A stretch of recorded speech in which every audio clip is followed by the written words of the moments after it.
घाबरलेले आहेत आणि अशा परिस्थितीमध्ये आरोप पण तुमच्यावर होतोय की सागर बेग आणि त्यांची टोळी, त्यांचे कार्यकर्ते यांची दहशत श्रीरामपूरमध्ये आहे आणि त्या विरोधात सगळा उद्रेक दिसतोय. 2 दिवस झाले श्रीरामपूर बंद आहे. तुम्ही पत्रकार परिषद घेताय, आज काय मुद्दा नाही, आता काय झालं, ती जी घटना झाल्यावर त्या पोराच्या वडिलांनी मला कॉल केला पहिले तर, आणि ते वेळोवेळी काही त्यांच्यावर अडचण आली की ते मला कॉल करतात. काही घटना घडली तर मला घटना घडली आणि त्यांनी जे सांगितलं की माझ्या पोराला मारहाण झाली, मुंबईचे काही लोक आले मारहाण करताय, तर मला ते असं वाटलं किरकोळ हा वाद असेल. मी तेवढा सिरियस नाही घेतला. पण मी त्याच वेळेत DYSP साहेबांना फोन केला का त्या हॉटेलवर काहीतरी भांडणं चालू आहे, तिथं आपण जाऊन ते चेक करा. तर DYSP साहेब म्हणले तिथं पोलीस आमचे पोस्ट आहे. तर काही माझे सहकारी पोरं होते, मी त्यांना सांगितले की तिकडे जा, हॉटेलवर चेक करा. तर तोपर्यंत त्या पोराला उचलून कामगार हॉस्पिटलला नेलं होतं आणि ते पोरं कामगार हॉस्पिटलला पण आपले जे मुलं होते ते तिथं जाऊन त्यांना भेटले. पण थोड्या वेळाने काही 1-2 तासानंतर कळालं का मुलगा तो डेड झाल्यानंतर ते काय आता मारणारे कोण होते तर मला माहितीही नाही. पण दुसऱ्या दिवशी जेव्हा सगळं हे चालू झालं तर सगळे राजकीय लोक रस्त्यावर उतरले. तर उतरल्यानंतर ते स्वतःही घाबरत होते ना नाव घ्यायला का कोण आहे, यांचा आका म्हणजे हा का आत्तापासून हे सुरू नाहीये. श्रीरामपूरमध्ये कुठलीही घटना झाली का त्याला यांचा आका आमदार सारखा माणूस, त्याच्या मागे पोलीस प्रोटेक्शन आहे ना. त्यांनी लोकांची दिशाभूल करण्यापेक्षा त्यांनी समाजाला सांगायला पाहिजे का ह्या माणसाचा ह्याच्यात हात आहे. FIR दाखल जेव्हा झाली तर FIR दाखल होत असताना त्याच्या वडिलांनी त्याच्यामध्ये कुठेही उल्लेख केला नाही का या घटनेमध्ये कुठल्या गँगचा संबंध आहे. पूर्णपणे त्यांनी सांगितलं का ते पोरं रूमला थांबेल होते, खाली येताना त्यांनी ज्या वेळेस तिथं किचन बंद होता त्यांनी जेवण मागितलं आणि तिथं जेवण न दिल्यामुळे त्यांचे भांडणं झाले. सपोज धरू आपण एखाद्या गँगशी तो संबंधित होता आणि त्याला मारायला लावलं. अरे मारायला लावलं तर तिथं पाठवत असताना कोणतरी त्याला छुरी, चाकू, बंदूक, काही एखादा रॉड, काहीतरी असे हत्यार तर दिल ना. तिथं मारायला कोणी पाठवलं तर तिथं गेल्यानंतर त्यांनी तिथला टिपॉय का काय उचलला ते पोराच्या डोक्यात टाकला. अशी ती पूर्ण घटना आहे. पण एखादी घटना एखाद्या दुःखाचा डोंगर त्या माणसावर कोसळलेला आहे, आम्ही त्याच्यासोबत आहे. पण त्या घटनेला फक्त राजकारण म्हणून इतकं गावभर बंद करायचं, गावाला वेठीस धरायचं, त्या पोराची बॉडीची विटंबना करायची, पोलीस स्टेशनला आणून ठेवायचं.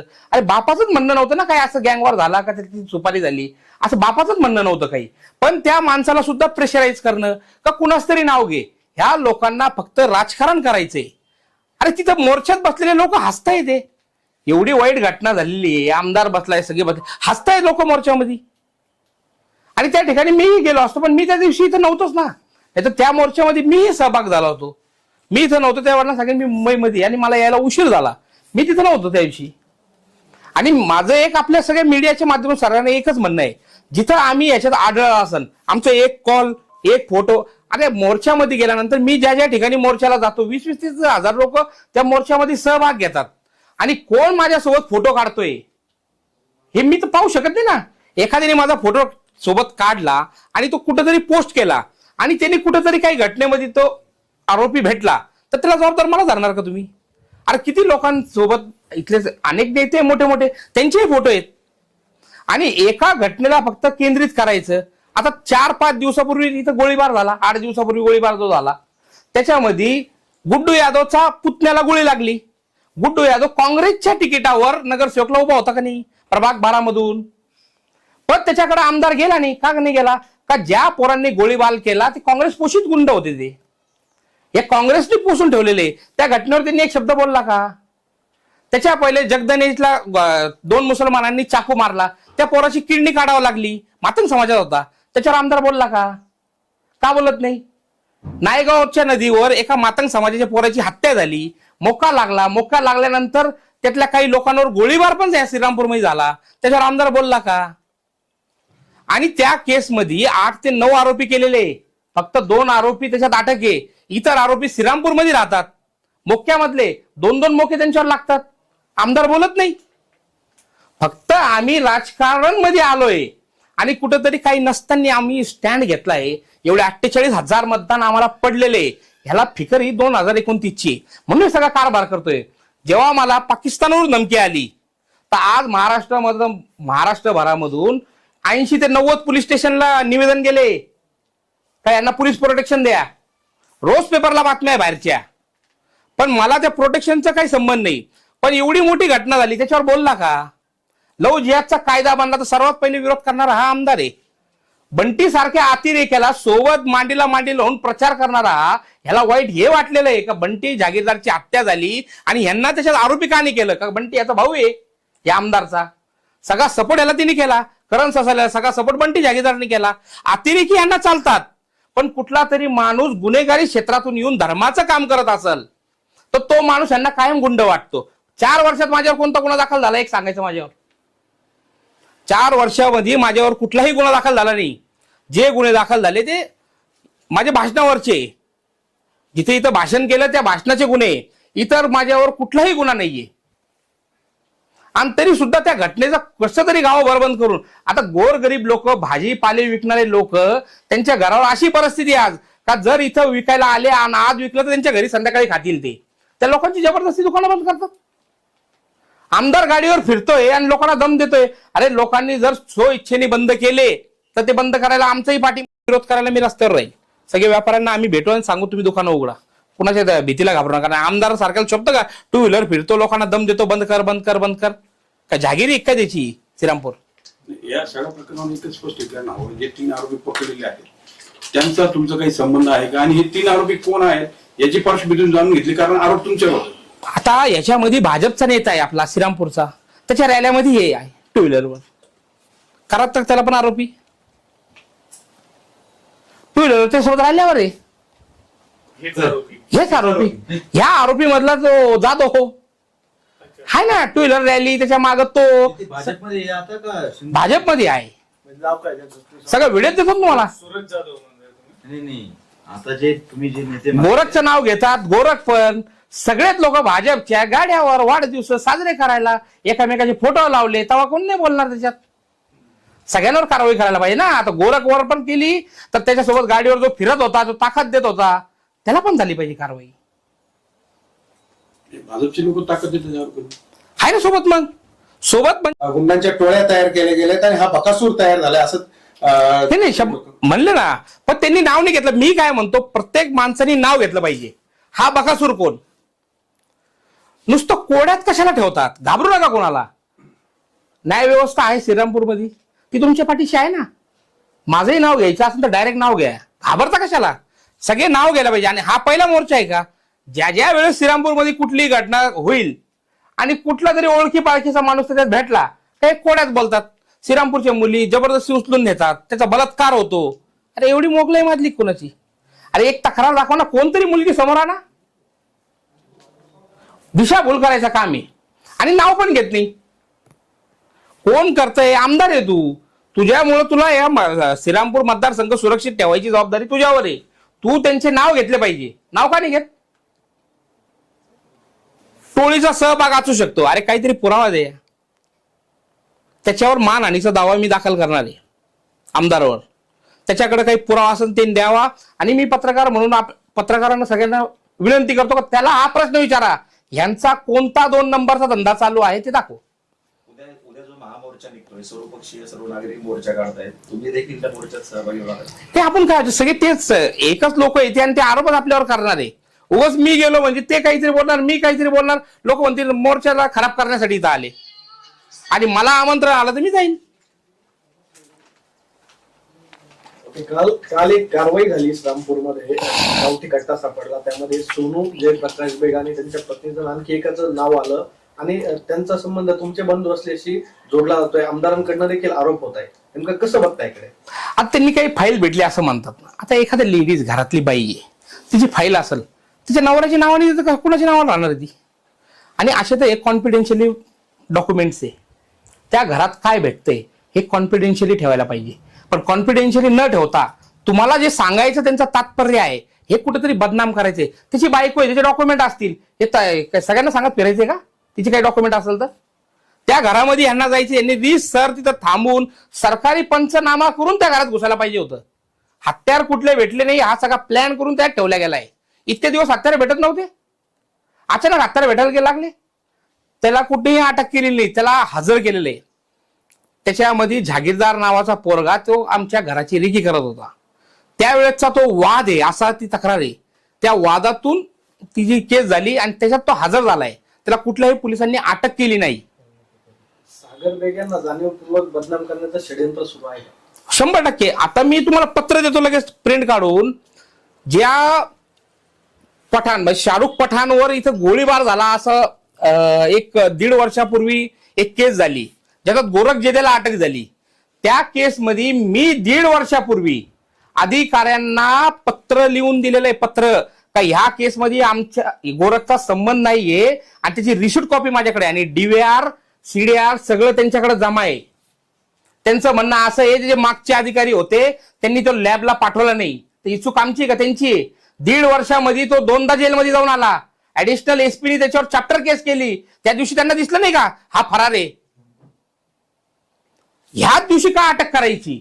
हा सगळं ठरवून चालू आहे आणि जो बडा नेता याच्यात आहे त्याचे पूर्ण पुरावे माझ्याकडे आहे. आता सगळं ठरवून एक खट्टी मी परत प्रेस घेऊन तुमच्या समोर सगळ्या पुरावे आणणार आहे. सागर बेग जोपर्यंत इथे नव्हते त्याच्या अगोदर देखील अनेक टोळ्या इथं होत्या, गुन्हेगारी होती, त्यावेळी वेळी अनेक घटना घडायच्या. सागर बेग आल्यानंतर कुठेतरी इथल्या नेत्यांची कमी झालं का त्या, किंवा त्या गुन्हेगार कमी झाले आणि तुमच्यावर वचकणं नाही म्हणून तुम्हाला हे सगळं गोवलं जातं? नाही, आता मी ते सांगतो ना, माझे डायरेक्ट त्याच्याशी कोणत्या गुन्ह्याशी संबंध, मी म्हणतो मी 4 वर्ष 5 वर्ष झाले माझ्यावर कुठला गुन्हाच नाही दाखल झाला. आणि टोळी टोळी काय राहते, मी तेच म्हणतो, काय लायसन्स देतो काय मी कोणाला? का माझ्या टोळीतला आहे, आम्ही कोणाला परवानगी पत्र दिला का काय? का माझ्या टोळीतला आहे?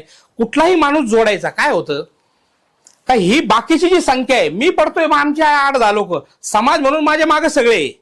मी आज हे जे मोर्चे करताय याच्यासाठी मी उद्या मोर्चा म्हणलो ना तर अर्ध श्रीरामपूर गोळा करून घेईल आणि मला कुठल्याही ऑफिसमधून फोन यायची गरज नाही. आज सगळ्या सरकारमधल्या लोकांचे फोन येऊ राहिले मोर्चाला हजर व्हा.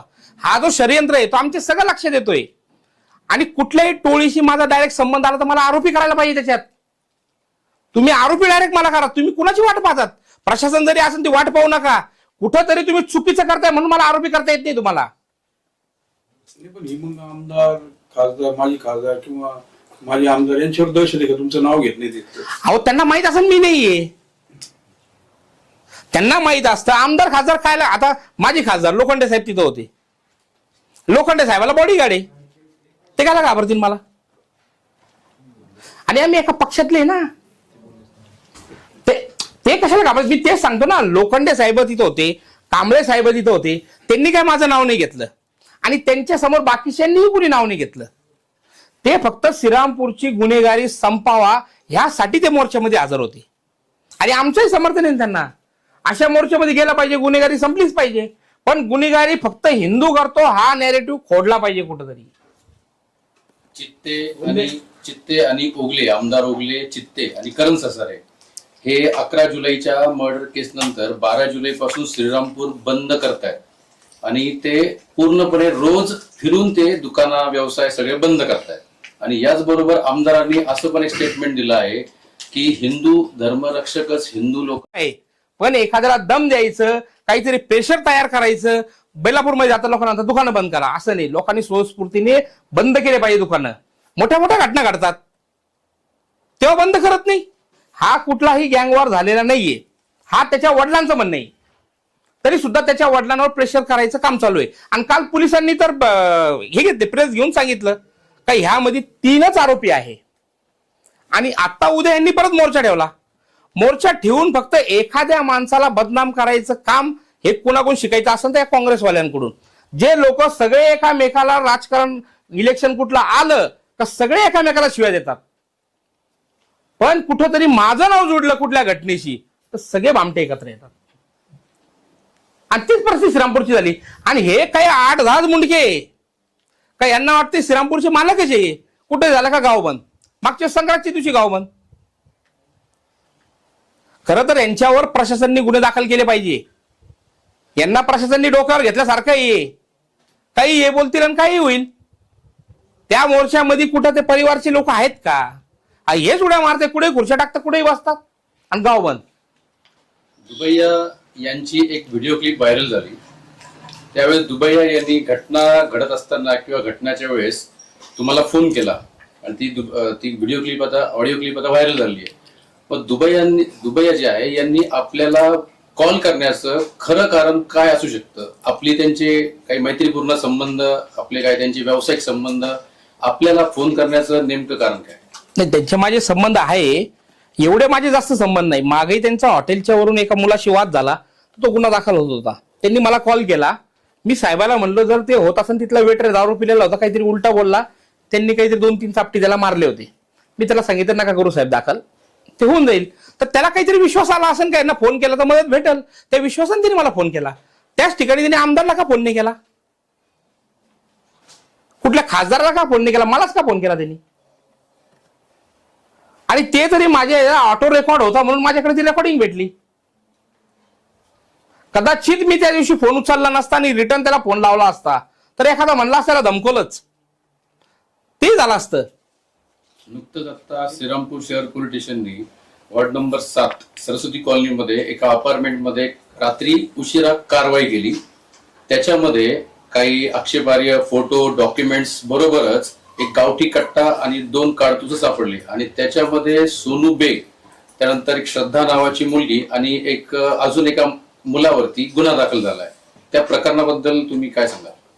नाही, ते घटनेचं मी रात्री तिथं नव्हतो, पण ज्यावेळेस पोलीस माझ्या समोरून गेले तर कुठल्याही घरात घुसायच्या आधी कोर्टाचा वॉरंट लागतो, कोर्टाची परवानगी लागते. त्यांनी काल तो जी कारवाई केली, कुठलाही सरकारी पंच सोबत न घेता दरवाजा तोडून मध्ये एंट्री केली आणि ते सांगता ये भेटलं. हे पोलिसांचं म्हणणं आहे. त्याचे कुठेही त्यांनी त्या घटनेची रेकॉर्डिंग केली नाही. जर तुम्हाला माहिती, तुम्हाला तिथे सर्च करायचं आहे तर ते घर कुणाचं आहे त्याला घेऊन चावी बनवून तुम्ही ती रेकॉर्डिंग करायला पाहिजे होती. ते तसे घुसले आणि त्यांचं म्हणणं आहे तिथं वेपन भेटलं.